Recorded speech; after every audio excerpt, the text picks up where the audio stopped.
I appreciate you taking my call. I am in the military, and full disclosure, I am a conservative. I do enjoy listening to your show from time to time. I will be honest, I like your show over Rush's, so there's something. Well, thank you, Tyler. Yeah, I wanted to talk about, she enjoyed a great lifestyle. Her officers are both, or her parents are both officers, so that definitely helps. But as you know, the military spending in our country is probably the highest. It's obviously the most funded military in the world. Sure, $700 billion a year. Yeah. Oh yeah, it's incredible. I'm one of the conservatives that will never advocate for more military spending. Yeah, but more than half of that money is going to military, so-called defense contractors. That's exactly what I was going to bring up. We spend a nauseatingly high amount of money on contractors, and because we contract out everything. We contract out repairs, we contract out housing, we contract out. Right, and you can thank Reagan for this trend. I mean, he did what Harding campaigned on in 1920 and did. Harding's campaign theme in 1920, the Republican running for president that really set up the Great Depression, was more business in government, less government in business. In other words, privatize and deregulate. And Sure. Reagan started us down that road, and here we are now where about half of the NSA budget is going to contractors, which is crazy. I mean, that Ed Sure. Snowden worked for a contractor. About half our military budget is going to contractors, and we got this bizarre situation where during the war in Iraq, well, it's still going on, but early on it actually made headlines where you had Halliburton and other companies providing, for example, cooks to soldiers in the field. And back when it used to be soldiers who were pulling KP duty, if the base was getting overrun, they'd just drop the cooking utensils and pick up their rifle, and boom, they're a soldier. But when it's a Sure. contractor, you've got to have a soldier who protects the contractor who is cooking Yep. the food, which is crazy Yep. also. But anyhow, was that your point, Tyler, or were you critical of the fact that in the military you get subsidized housing, you get free health care, you have basically kind of a European system? It is somewhat of a European system, but my point was that even without the contracting, it's incredibly expensive. So I was going to give a quick example. If I go TDY to somewhere, say like Cyprus, and I actually know a guy who this is coming from a guy who went TDY to Cyprus, and he gave me this info. He said every day you can get almost $300 in per diem, and per diem, that's per day. Right. That's on top of your base pay. Right. That's on top of your housing allowance, which is supposed to pay rent back home. That's on top of sustenance allowance, which is supposed to buy you food.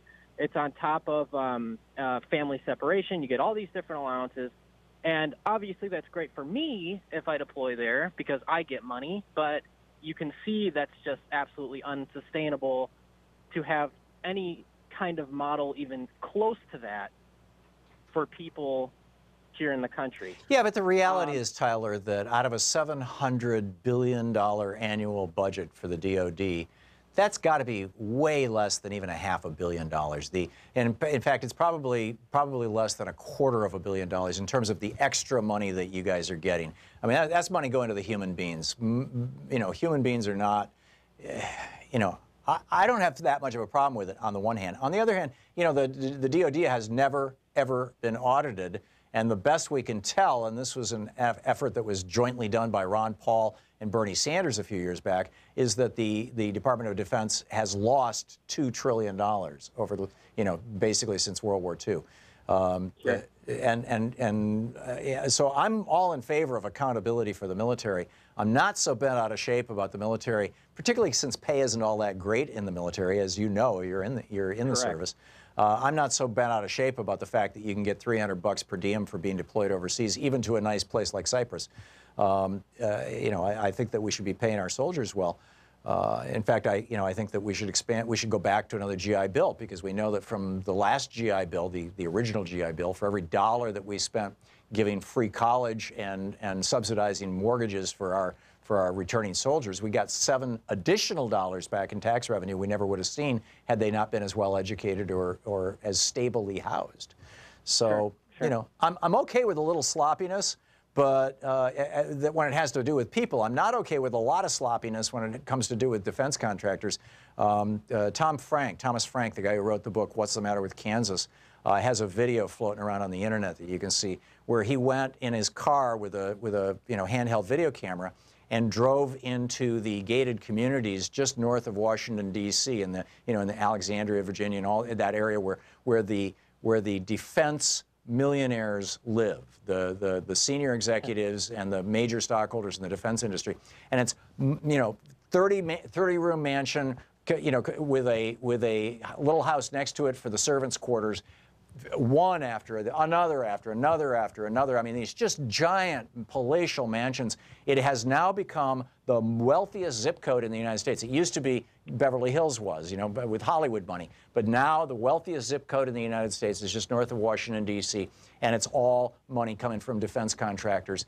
And that's crazy. That's just crazy. No, I'm with you. I'm all about the accountability. That's probably something that yeah. Okay. definitely agree with you.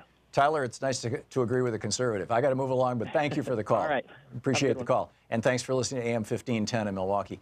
Let's see here. Chris in Humphrey, Arkansas. Hey, Chris, what's on your mind today? Hello.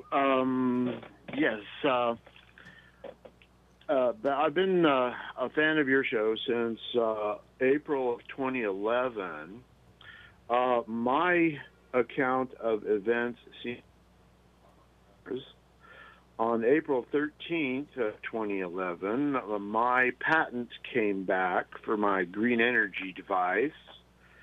And on April 14th, that is the day that I recall that the Tea Party shut down our entire government.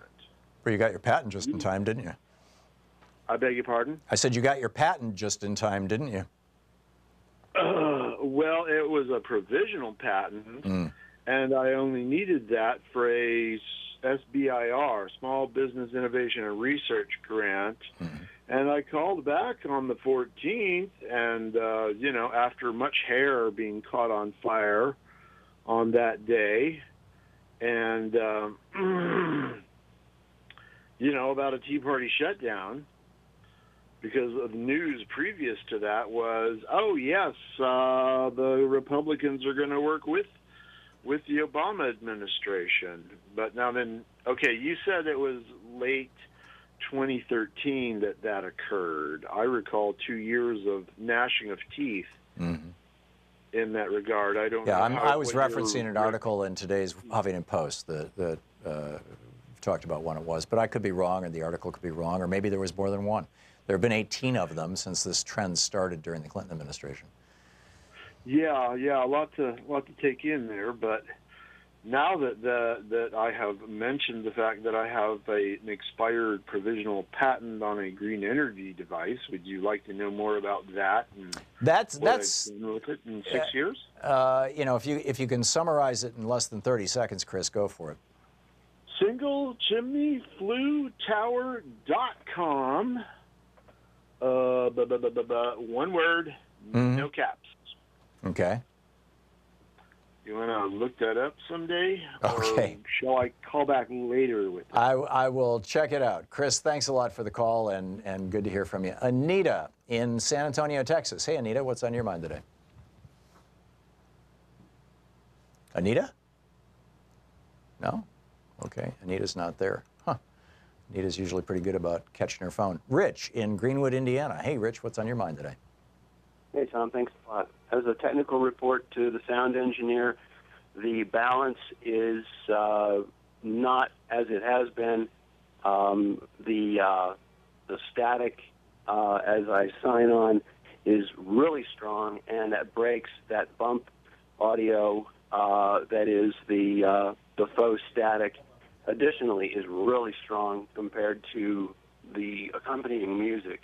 I hope that's of some, as I tried to just lay that all out. Yeah, we're gathering all the information we can. We rebuilt our studio, and we're trying to find all the little remnant gremlins. I think we've got most of it under control, but we still have some tweaking to do, which we'll be probably paying attention to over the weekend. But you wanted to talk about COINTELPRO and the unions? Well, here's the thing. You had a caller who was on the verge of drifting off a positive message into describing a concern about having to donate food to somebody who didn't have it, and it was, I guess, perhaps maybe there was an inequity of the system that created that, and maybe that was going to be the further fleshing out of the idea.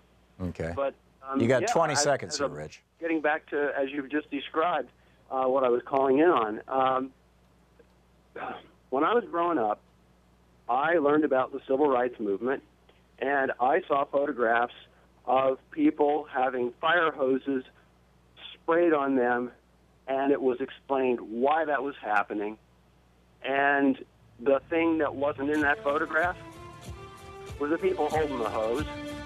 Right. Was the firemen who had Birmingham Fire Department on the back of their jackets, and they're in unions, and so are cops, and they are a Trojan horse to amalgamated American labor, and they have no place in the mix.